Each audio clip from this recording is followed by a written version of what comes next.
Rather awesome North British Railway Atlantic in the Museum of Childhood in Edinburgh.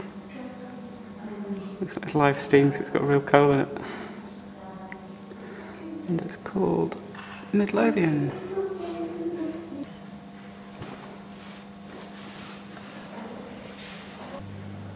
Looks suspiciously like Sarah Siddons, which we'll see the real Sarah Siddons in a few days' time.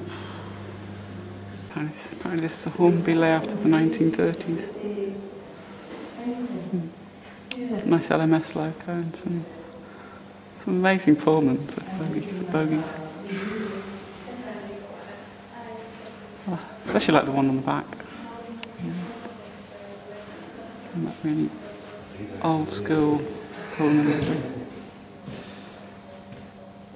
Some interesting enamel badges, especially the blue Pullman and the LMS 10,000. Awesome. The North British logo. But I'm definitely going to have one of those blue Pullmans if the internet's